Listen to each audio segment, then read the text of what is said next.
This is a Now Magazine podcast.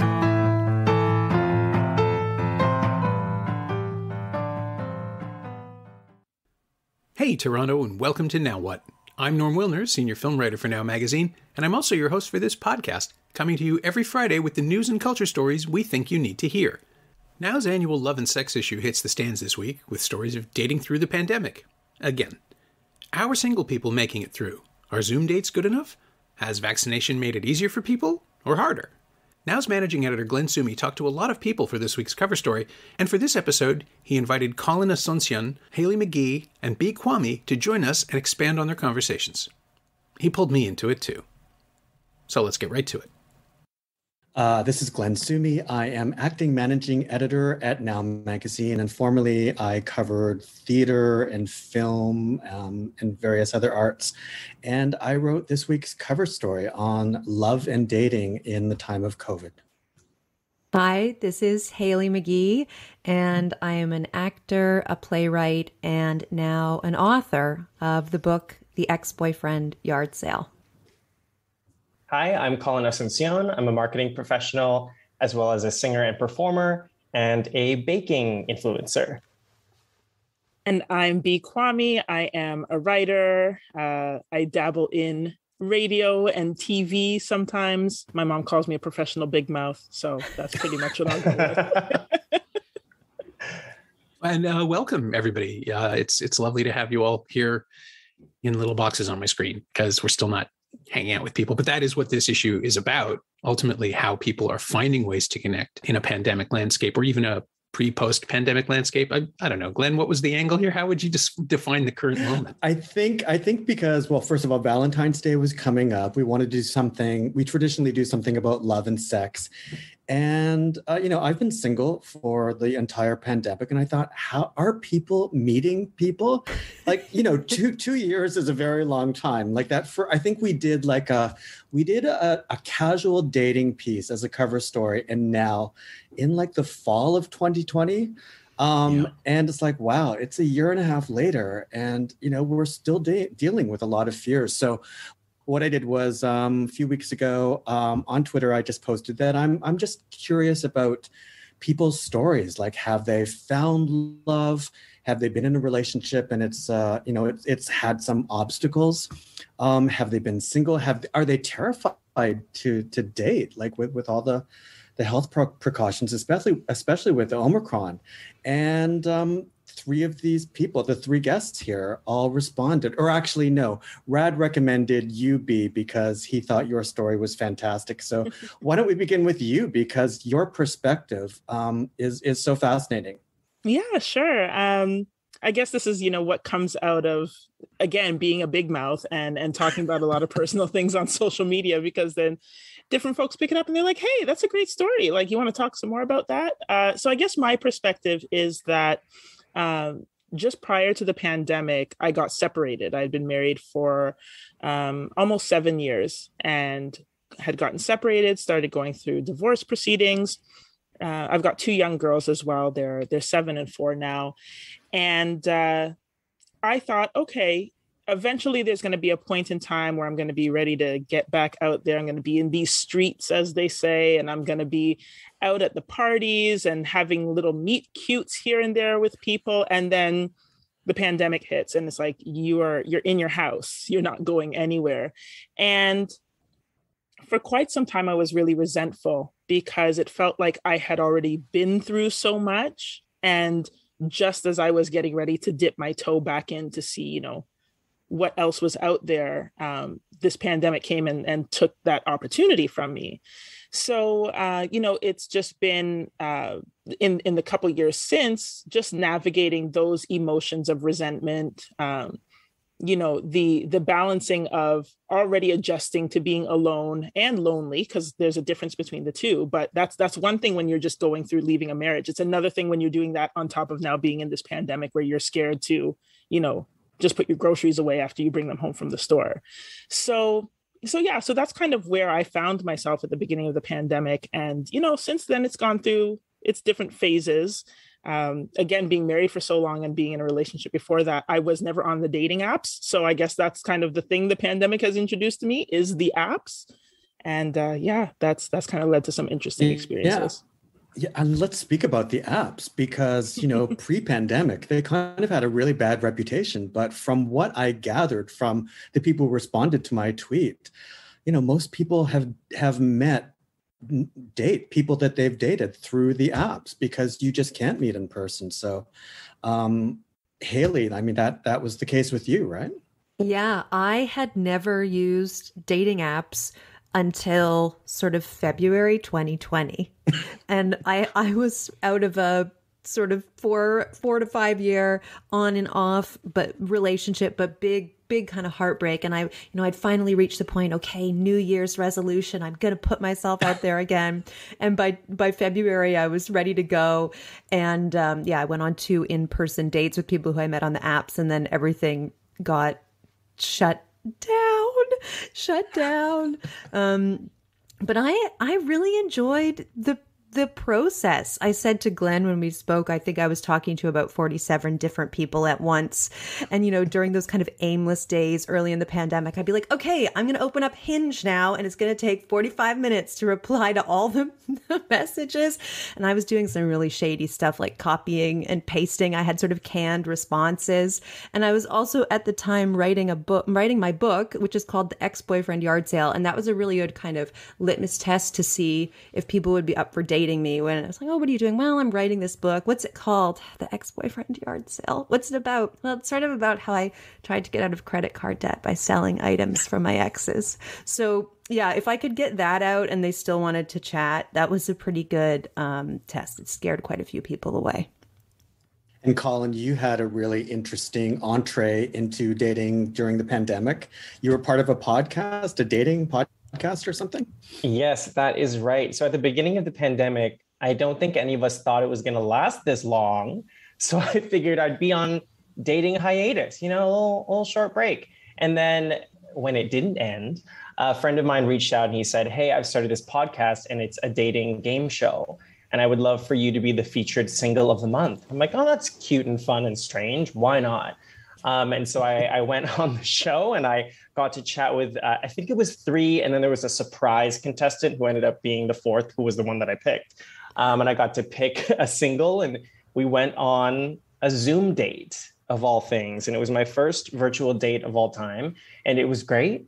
And then since then, I was like, you know what? I guess dating doesn't have to be over right now because the pandemic's going to be here for the foreseeable future. So got to continue to get out there. So I've done a couple other Zoom dates. I've done walking dates. I've done picnic dates. And then, when safe, I've done in-person dates. And when restaurants are open, we've done restaurant dates. So I feel like I'm a happy, positive story of the pandemic, not necessarily hindering my dating progress, I guess. Can we talk about sort of, safety protocols, especially early on in the pandemic when we really didn't know about transmissibility and everything?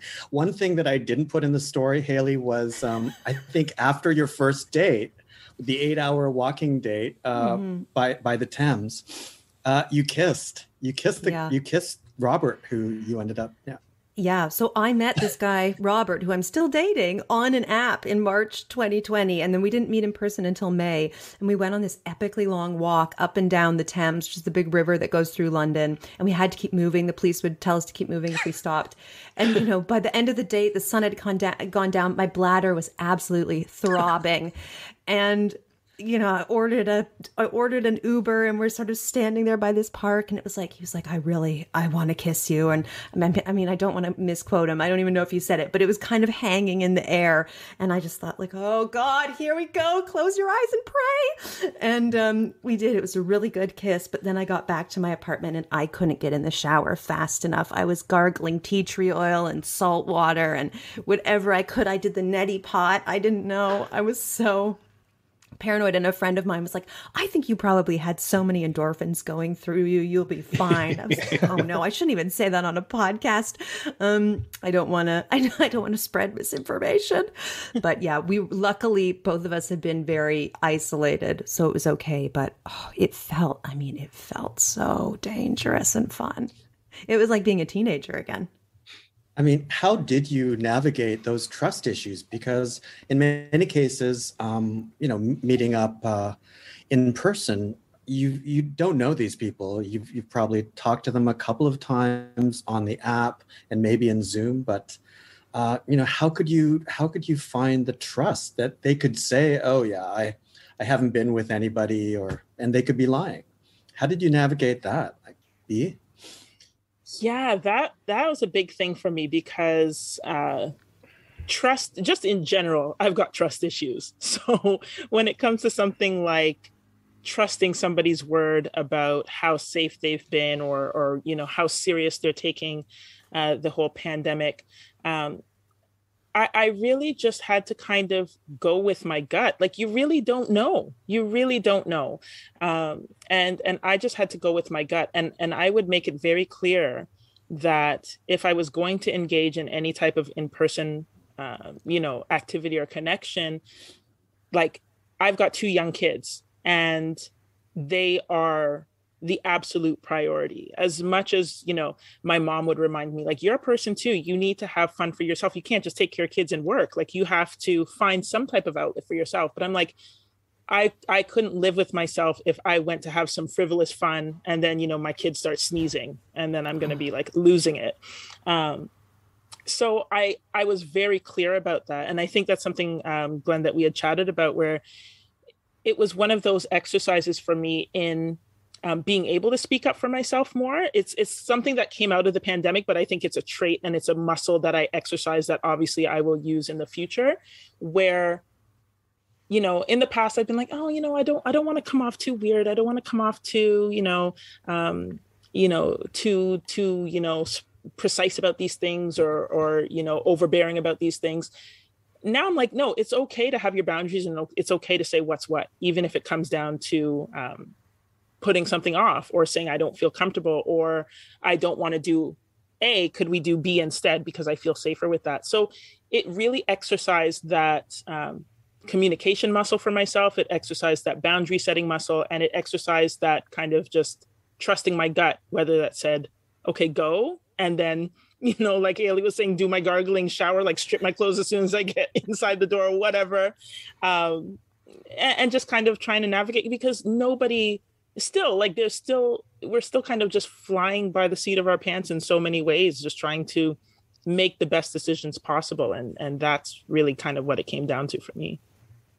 And how about when vaccines started rolling out? So in 2021, how did that change the way you approach dating? Like, did people list on their profiles that they were vaxxed or double vaxxed or boosted, Colin? Yeah, definitely. And that's something that I continue to encounter, people being really forthcoming with their vaccination status.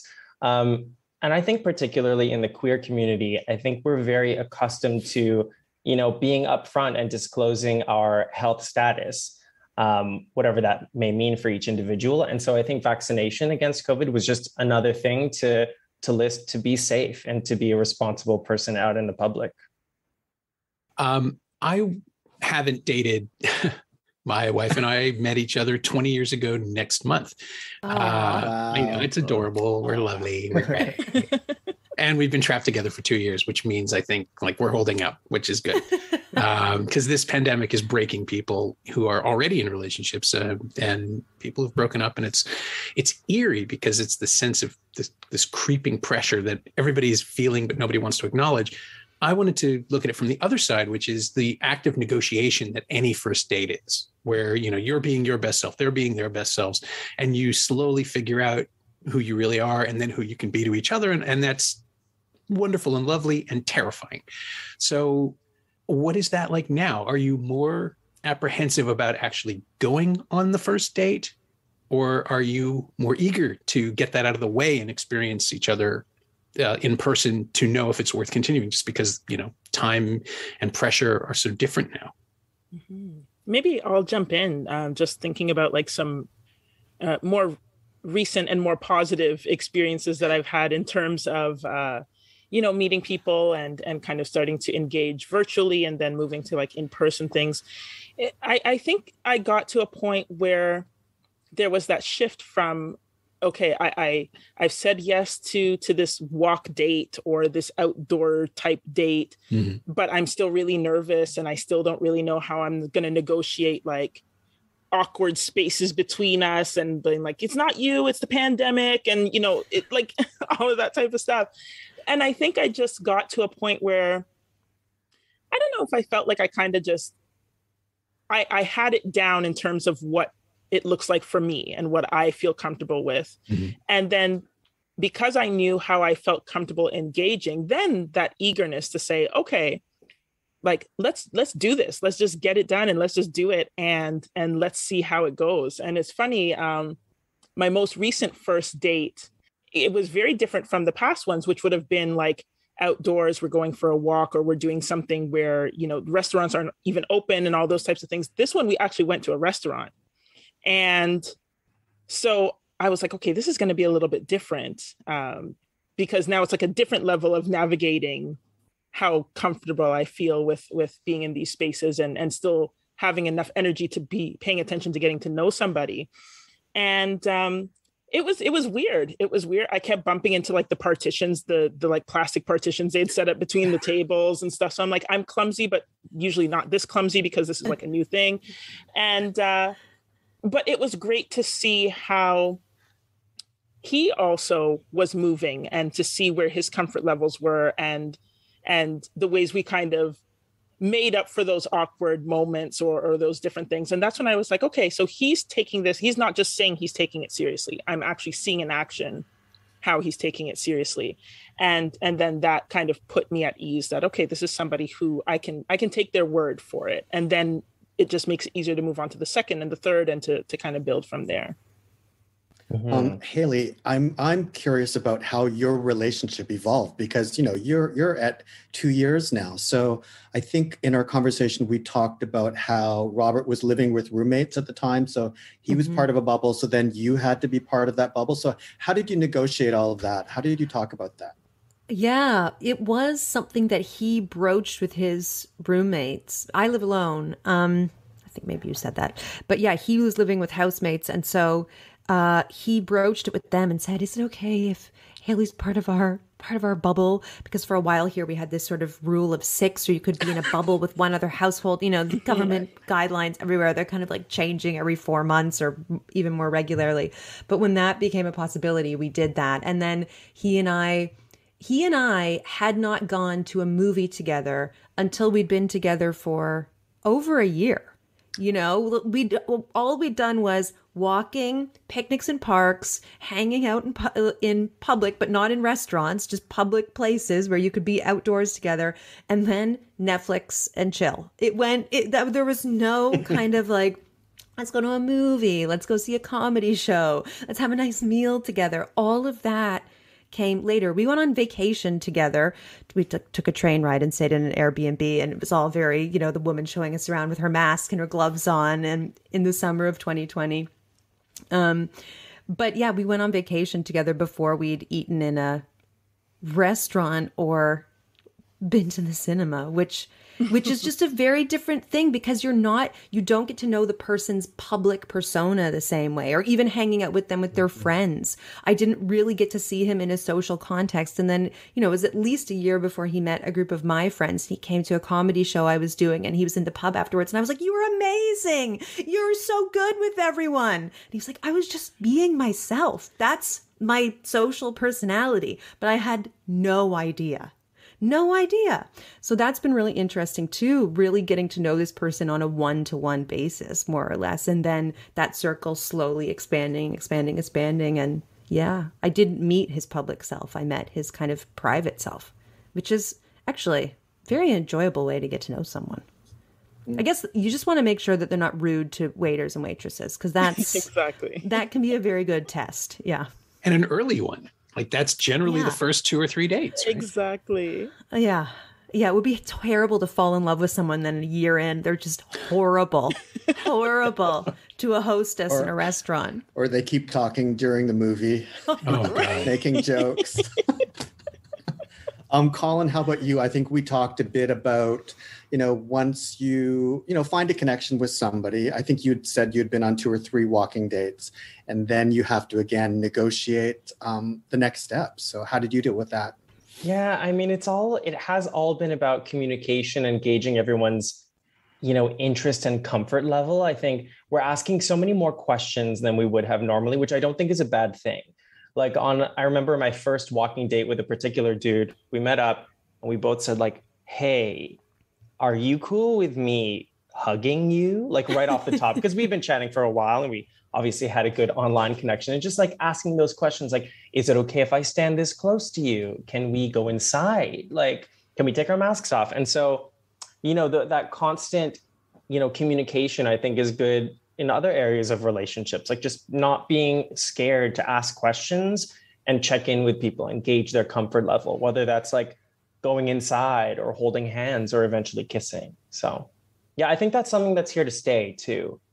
I've heard that a lot. Yeah. That the process of consent has been accelerated and accepted a lot faster in the last 2, even the last single year, like since vaccination came in, it's added another level of confidence, right? Because if you're both vaccinated, then there's a certain sense of competence and trust that you have the same worldview almost. Yeah, 100%. Yeah. And going back to Glenn, your question about vaccination status on people's dating profiles, I think that's another way for people to gauge if someone has the same morals as them, the same public health ideals. And I remember I came across a profile, which was, guys, it was LOL. It was nuts. This guy in his bio was like, I don't want to see your vaccination status. If I see another person telling me how many jabs they have, I'm going to delete this app. Get away from me. Get that vaccine away from me. I don't want to. I'm like, okay, it's a lot of aggression for Grindr. But, it was an easy way for me to weed that person out. Like, okay, that person and I will never see eye to eye. See you later. 100%. I think I mentioned that to you too, Glenn, that was something that was really shocking to me, like getting on the apps, and like, because I was on earlier in the pandemic and then I came off and then I went back on in the last year or so. And I didn't really see a lot of people who were putting up like, I'm vaxxed, I'm boosted or whatever. But I did see a lot of people who were against vaccines and against masks that were like, very aggressively stating it. Like on Hinge, you get these kind of conversation starter type prompts, and then you're supposed to answer them 2 truths and a lie, or what I do on a Sunday or whatever. And you would just see guys just pick like any random one just in order to have a free cell to write like, no vax, no jabs, no masks. I'm not down with the mask. If you've got the jab, don't even click. And I was just like, okay, you're making your stance quite clear. And I appreciate that. Thank you very much. Because now, even if I thought you were cute, I know we're going to have some issues. So let me just move on to the next. I mean, do you think they're finding each other this way? Are there enthusiastically unvaccinated people running around dating right now? I assume there must be. Probably. I think so. I mean, I see the things sometimes that people put on dating apps, and I'm like, this must have worked in some way, shape, or form for you, in some instance, for you to think that this is what you need to be putting here in where I'm seeing it at this point. So I'm sure of it. I'm sure they're finding each other with the same. They're finding those people who have the same morals and thought processes and things. I'm quite sure. I guess, yeah, seeking like-minded individual is a standard in the personals. Exactly. So, Norm, you mentioned that you're coming up to your 20th anniversary with Kate. Yeah. So how, because I did talk to a couple of some couples, people who had broken up during the pandemic, and somebody else who was just finding some real serious issues, some sort of fissures in the relationship that were just exacerbated by being in close proximity. How have you dealt with that? Like, I know that you worked at home pre-pandemic as well, and I think your wife does too. But yeah, we're both writers. We both work at home. We actually moved in 2016 from a loft design that was sort of putting us both at the dining room table to work on our laptops and get on each other's nerves, to a space now where Kay can have her own office and I'm out here in the studio, or I'm downstairs with the laptop and the dog. And we stay out of each other's way. Like, we don't talk about it. It's just a negotiation that has evolved over the years. I've always worked at home and gone to movies for screenings. So obviously that would get me out of the house and disappear for a few hours. If she needs to really focus, she can just sort of peg it to the times when I'm at a screening. It's funny. There will be times where she'll just message me. She'll WhatsApp me and say, like, put the kettle on. And 20 minutes later, she'll come down and make tea. Or I'll just bring coffee up to her if she's doing an online course. Because in addition to writing, she also teaches. And she teaches classes. She's got one that's going to be a virtual Zoom class in the UK on Saturday. So she'll be getting up at 7 a.m. to get ready for a 9 a.m. thing. And when that's happening, I keep the dog busy and I'll start making dinner if I have to. And we work around each other's schedule. Haley, you're talking about, you're considering moving in with Robert, with your boyfriend. Mm-hmm. And you had this interesting story about, I think over the holidays, he stayed over your flat and you both needed some space. And so how did you communicate that? Well, I think I could have been a little bit less blunt in my approach, but I essentially came home from a walk and said, I'm gonna need to take a walk by myself every day, and I'm gonna need you to take a walk by yourself every day so that we can each have time alone in the apartment. Because everything shut down again here around Christmas. I think the same as it did in a lot of places in Canada. And so there was nowhere to go. There were no pubs, there were no cafes, and we were both still working. We didn't want to risk getting Omicron and having Christmas alone. So he was here for, I guess, kind of close to 2 weeks when I actually think about it. Yeah, and I just was like, this is bonkers being in this place with this one person 24 hours, and then we can't go on a walk together. We have to separate for the walks, or I won't have a second to think.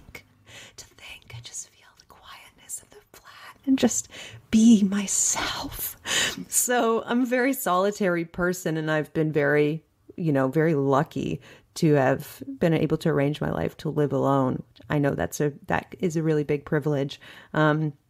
But yeah, I've been very spoiled and very introverted, really. And so even having an hour to myself just makes a huge difference. And he's not dissimilar. So once we figured out that, the temperature just lowered and so much easier to be nice to each other. And that's, 2 weeks. I cannot imagine 2 years. Yeah. I mean, this seems very similar to what you sort of came to realize be yourself, about sort of setting boundaries, saying what you want, mm-hmm. and putting it out there. And you were saying that, if the pandemic hadn't happened, you don't know if you would have got to that point. Exactly. Yeah. I think, like I was saying to you, Glenn, is like, if somebody had said to me back in like late 2019, hey, you could go on this one journey where you are going to, learn all these things about yourself and develop these good boundary setting skills and these good communication skills. So, that's the pro. The con is it comes with a pandemic, or, you can go on this side where you're going to have fun. There's no pandemic. We don't know how you're going to learn these lessons or when or whatever. Can't guarantee it, but you'll be out. You'll have fun. Like, I don't know if I would have picked the one with the pandemic, but we're here and this is what we've got to work with. And yeah, it's really set, as Colin was mentioning as well, in terms of asking these questions and being really clear with people when you're building relationships. And even Haley, as you're saying, even 2 years into your relationship and just learning different, entering different phases with each other and having to kind of relearn each other at those new phases and being able to speak up for what it is that you need. That's something that I've really come to appreciate about this time, because it's not just the boundaries or the determinations that make me think, okay, I don't want to meet this person, but it's also saying what I do want, right? Because I would see these cute things on Twitter and stuff where people are doing Zoom dates and, the guys, there's a screenshot of him in his nice, dress shirt, and the girl's got her nice outfit on, and they've both Uber Eats their own little food, and they've got candles in their own little respective tables, and they're there over Zoom enjoying it.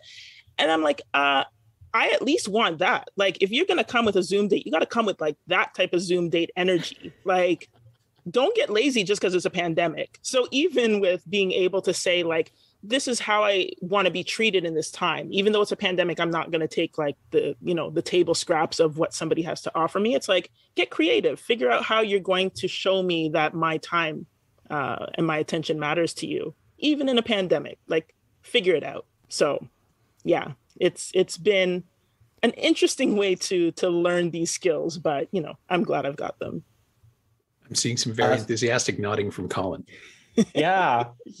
I've been on a couple Zoom dates, and it's just, I told Glenn this, like, it's so strangely intimate. Just like right now, we're all inviting each other into our homes. Mm-hmm. Like, welcome to my dining room, welcome to my shelves, and like, I wouldn't necessarily show a date my home for a few dates. And also, like I was telling Glenn, like, we're forced to like look at each other the entire time and like staying, there's no breaks. Like a washroom break during a Zoom date is very odd. So don't drink water. So yeah, it's just like this weird like format. Like, we're all newscasters. We're all like literally streaming and broadcasting to our potential, romantic partner. It's so odd. And yet here we are doing it, making it work, right? Mm-hmm. It's wild. We've become our own, like, you've got to do your makeup, you got to do your hair, you got to do your lighting, your AV, you got like all for a date. And it's like, is it even worth it over Zoom? Sometimes a Zoom date ends and I'm like, it was not worth me pulling out my Ethernet cable for this. Like, this is ridiculous. Yeah, I'm like, I'm not getting paid for this. Right? Like, where's IT? Figure it out. God. Oh my gosh, it's true. Thanks to Glenn, Bee, Haley, and Colin for joining me for this episode. You can find Glenn's cover story, with some excellent photographs of our guests, at nowtoronto.com/lifestyle. Now What will be back next Friday. Until then, keep an eye on nowtoronto.com for news and culture as it happens, and email us at web@nowtoronto.com with questions or comments. Wear a mask, keep your distance, please get your booster, and happy Valentine's Day to those who celebrate. I'll see you soon.